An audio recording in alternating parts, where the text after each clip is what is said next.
Chapter 12. A Broken Symbol. 1. Vera was by this time in high romantic quest of that which cannot be found outside oneself. She had a passion to be utterly free.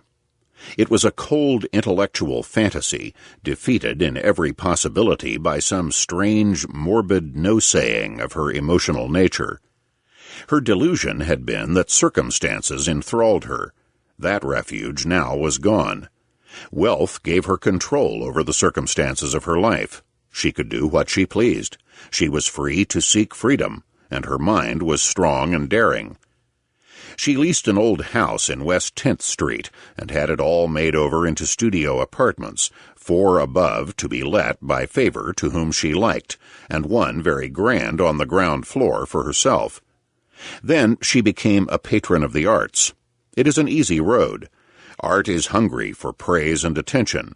Artists are democratic. They keep no rules, go anywhere, have lots of time, and love to be entertained by wealth, if only to put their contempt upon it. The hospitality of a buyer must be bad indeed if they refuse it. Vera's hospitality was attractive in itself. Her teas were man teas. Her dinners were gay and excellent. They were popular at once, and soon became smart in a special exotic way. Her private exhibitions were written up in the art columns. She had first a conventional phase, and harbored academic art. That passed. Her taste became more and more radical. So also, of course, did her company. I went often to see her there, to her teas and sometimes to her dinners, because one could seldom see her anywhere else. But it was a trial for both of us. She introduced me always with an air which meant, "He doesn't belong, as you see, but he is all right." I was accepted for her sake. The men were not polite with each other. They quarreled and squabbled incessantly, mulishly, pettishly, in terms as strange to me as the language of my trade would have been to them. They were polite to me. That was the distinction they made. As Vera progressed, her understanding of art becoming higher and higher, new figures appeared, some of them grossly uncouth, either naturally so or by affectation. She discovered a sculptor who brought his things with him to be admired, small ones in his pockets, larger ones in his arms. I could not understand them. They resembled the monstrosities children dream of when they need paregoric. He had been stoker, prize-fighter, mason, poet, tramp, heaven knows what, with this marvelous gift inside of him all the time. He wore brogans, trousers that sagged, a shirt open to the middle of his hairy chest, a red handkerchief around his neck, and often no hat at all. Vera seemed quite mad about him. She took me one day to his studio, saying particularly that she had never been there. It was a small room at the top of a palsied fire trap near Gramercy Park, reached by many turnings through dark hallways with sudden steps up and down. In it, besides the sculptor in a gunny-sack smock, there was nothing but some planks laid over the tops of barrels, some heaps of clay, and his things, which he called pieces of form. On the walls, scrawled in pencil, were his social engagements, all with women. Vera's name was there. Once he came to tea with nothing of his own to show, but from under his coat he produced and held solemnly aloft an object which proved to be a stuffed toy beast. Dog, cow, bear, or what, you couldn't tell, it was so battered. One of its shoe-button eyes, one ear, and the tail were gone. Its hide was cotton flannel, now the color of grimy hands. "What is it?" everybody asked. He wouldn't tell until he had found something to stand it on. A book would serve. Then he held it out at arm's length. "I found it on the east side in a rag-picker's place," he said. "I seem to see something in it." "What?" "A force, something elemental, something." The respect with which this twaddle was received by a sane company, some of it distinguished, even by Vera herself, filled me with indignation.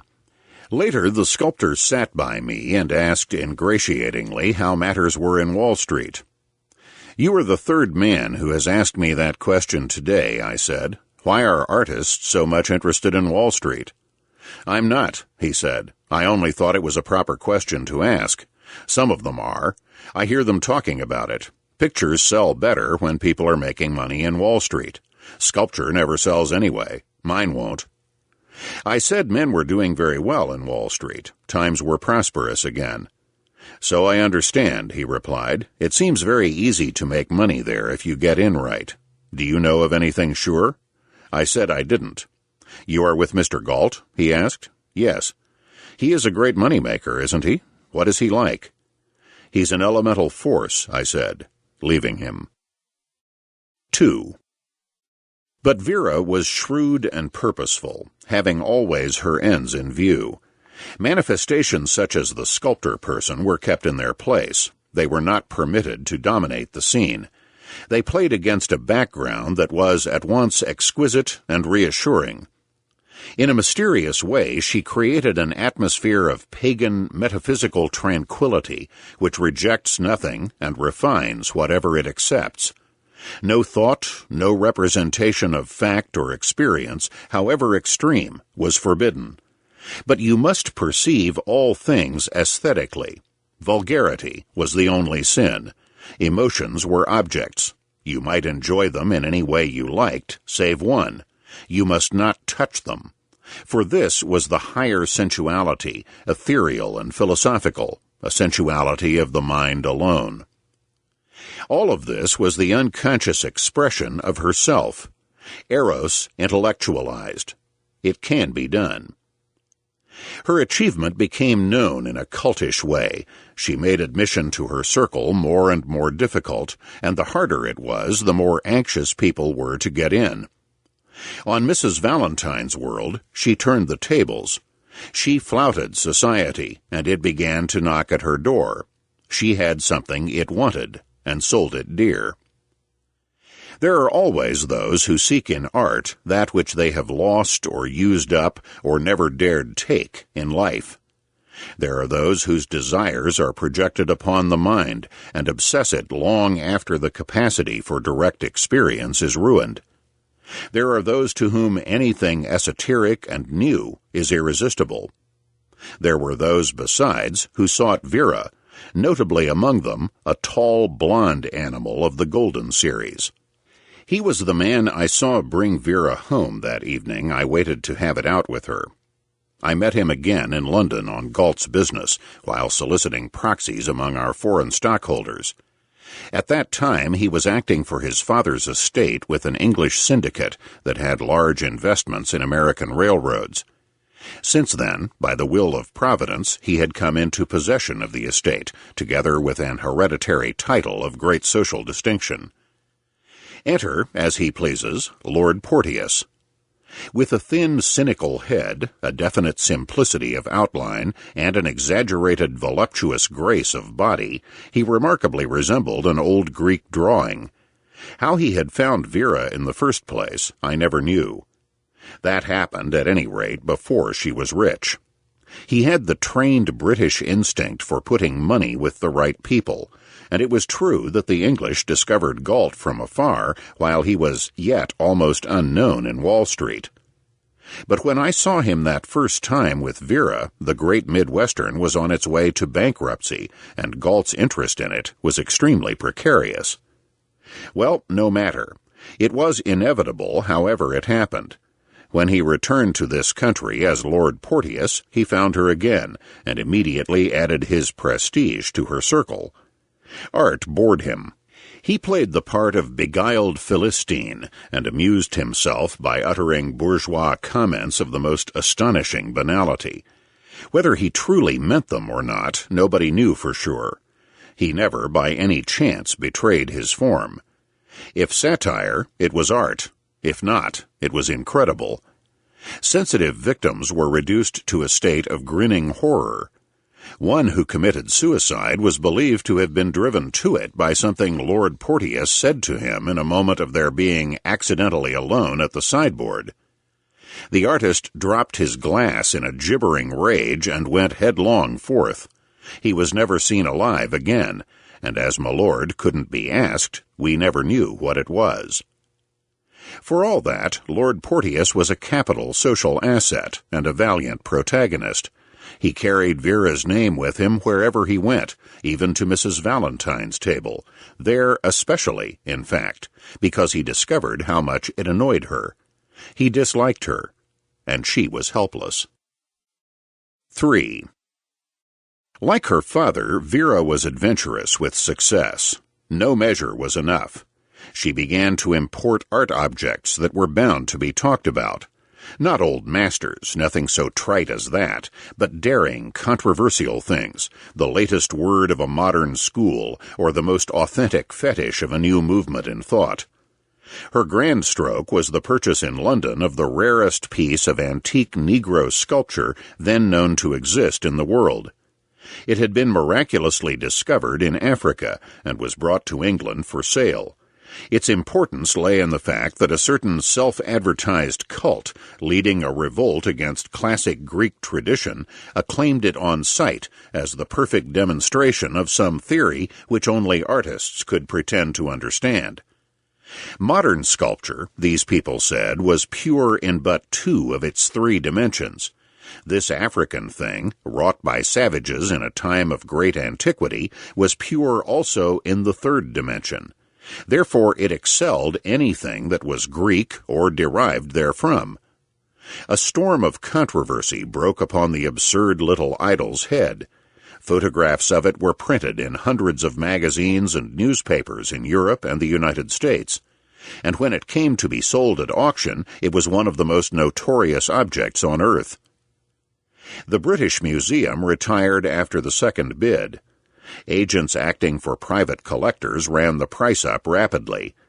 The bidding, according to the news reports cabled to this country the next morning, was very spirited, and the treasure passed at a fabulous price to the agent of Miss Vera Gault, the well-known American collector. She had engaged the assistance of a dealer who knew how to get publicity in these high matters. English art critics politely regretted that an object of such rare aesthetic interest should leave Europe. American critics exulted accordingly and praised Miss Gault's enterprise. I was at the studio the day the thing arrived and was unpacked. Besides the initiates, votaries, and friends, a number of art critics were present by invitation. Vera, as usual, was detached and tentative, with no air of proprietorship whatever. She was like one of the spectators. Yet every detail of the ceremony had been rigidly ordained. The place prepared to receive the idol was not too conspicuous. It was to be important, but not paramount. It must not dominate the scene.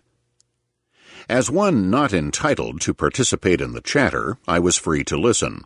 There were ohs and ahs and guttural sounds, meant in each case to express that person's whole unique comprehension and theory of art. The more articulate had almost done better, I thought, to limit themselves to similar exclamations. What they said was quite meaningless, to me at least. With the enthusiasm of original discovery, one declared that it was wholly free of any representational quality. Another said with profound wisdom that it was neither the symbol nor the representation of anything, but purely and miraculously a thing in itself. Its unrepresentationalness and thing-in-itselfness were thereupon asserted over and over, everyone perceiving that to be the safe slant of opinion. They were wonderfully excited. No lay person may hope to understand these commotions of aesthetic feeling. The idea was to me grotesque that this strange, discolored figure, not more than 15 inches high, with its upturned nose, its cylindrical trunk, cylindrical arms not pertaining to the trunk, cylindrical legs pertaining to neither the trunk nor the arms, terminating in block feet, should be an august event in the world of art. Lord Porteous came in. He helped himself to tea and sat down with Vera at some distance from the murmuring group that surrounded the idol. Voices kept calling him to come. He went, holding his tea and munching his cake, and gave it one casual look. "How very ugly," he said, and returned to Vera's side. I hated him for having the assurance to say it.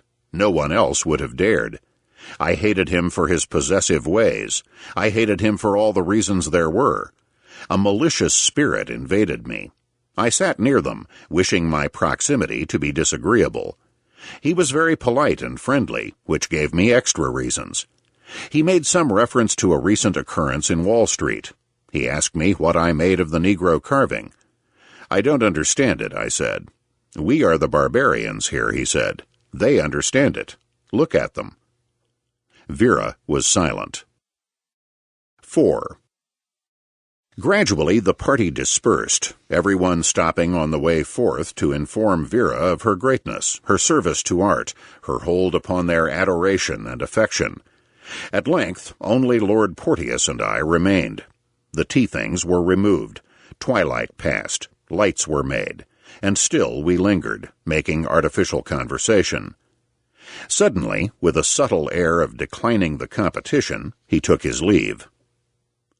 Vera lay in a great black ivory-mounted chair, her head far back, her feet on a hassock, smoking a cigarette in a long shell holder, staring into the smoke, as a man does.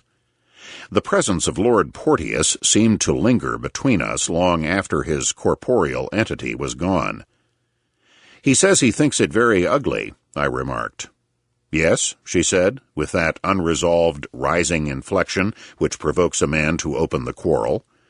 "No one else could have carried off that audacity," I said. She let that pass. "I wonder what your archaic sculptor man would think of it," I said. "He wasn't here. We haven't seen him for a long time." She shrugged her shoulders and continued to gaze into the smoke of her cigarette. "So you are bored," I said. "A world of your own, a lord at your feet, and still you are bored." "Do you mean to pick a quarrel with me?" she asked. "I wish to cancel our bargain," I said, "the one we made that time long ago in the tea-shop." "Very well," she said. "It is cancelled. Is that all?" "What more could there be?" she asked, looking at me for the first time, with that naive expression of blameless innocence which was Eve's fig leaf. "You have nothing to say?" "No," she said. "Women are not as vocal about these things as men seem to be." "You were vocal enough when we were making the bargain," I said. "Have you no curiosity to know why I wish to cancel it?" "Friendship does not satisfy a man," she said. "Have you made the same bargain with others? With Lord Porteous?" I asked. "No." "Why not?" "Please don't be stupid," she said, lighting another cigarette and beginning to toy with the smoke. "Are you staying for dinner?" "I'm going," I said, "but not until I have told you." "What?" "Why I asked to cancel our bargain." "Oh," she said, "I thought that was quite done with." "Well, then, why you are bored." "Yes," she said, "why I am bored. You will tell me that?" Her profile was in silhouette against the black of the chair. She was smiling derisively. "It is because you have imprisoned yourself in a lonely castle," I said. "You used that figure of speech yourself when we were making the bargain. 'It is my castle,' you said. Therefore you know it. The name of that castle is selfishness. The name of your jailer is Vera Afraid. What you fear is life, for its pain and scars. You hail it from afar. You call it inside the walls under penalties. It must be good. It shall not bite or scratch or kiss you. You are too precious to be touched." "You haven't named the prisoner," she said slowly. "She is Vera Desireful," I said. "She is starved for life, for the bread of participation. She lives upon the poisonous crusts of fantasy. She is probably in danger of going mad. Her dreams are terrible." "You cannot be saying these things to me," she exclaimed, with a startled, incredulous face. "Long ago I might have said them just as well," I answered. "I have known always what an unnatural, self-saving woman you are, how treacherous you are to the impulse which brings you again and again to the verge of experience. There, in the act of embracing life, you suddenly freeze with selfish fear. Do you think life can be so cheated? If it cannot burn you, it will wither you. When it is too late, you may realize that to have, one must give. Well, it is impossible, of course. You cannot give yourself. The impulse is betrayed on the threshold. I knew it when I was fool enough to ask you to marry me." "You never asked me," she said thoughtfully, as reviewing a state of facts. "You only said you wanted to marry me." I construed it as a challenge. "No, that is as I think of it now. What happened to me then was beyond any process of thought. It occurred outside of me, if that means anything. There was a sense of dissolving. Objects, ideas, place, planes, dimensions, my own egoistic importance, all seemed to dissolve in one significant sensation. There is a recollection that at this moment something became extremely vivid. What it was that became vivid, I do not know. The word that comprehends without defining it is completion. In the whole world, there was nothing else of consequence or meaning. "I ask you now," I said. I heard my own words from afar. They were uttered by someone who had been sitting where I sat, and for all I knew or cared might be sitting there still. I was a body moving through space with a single anxiety, which was to meet another body in space for a purpose I could not stop to examine. I remember thinking, I may. The bargain is cancelled." She leaped to her feet, evading me, and laughed with her head tossed back, an icy, brilliant laugh that made me rigid. I could not interpret it. I do not know yet what it meant. Nor do I comprehend the astonishing gesture that followed. Slowly she moved to the African idol, picked it up, brought it to the mantel under a strong light, and began to examine it carefully. She explored every plane of its surface, and became apparently quite lost in contemplation of its hideous beauty. Holding it at arm's length, and still looking at it, she spoke. "Lord Porteous thinks it very ugly." "So he said," I replied. "He may be right," she said. "Perhaps it is. So many things turn ugly when you look at them closely. Friendship, even." Then she dropped it. As it crashed on the hearthstone, she turned, without a glance at the fragments or at me, and walked out of the room. 3 days later, her engagement to Lord Porteous was announced.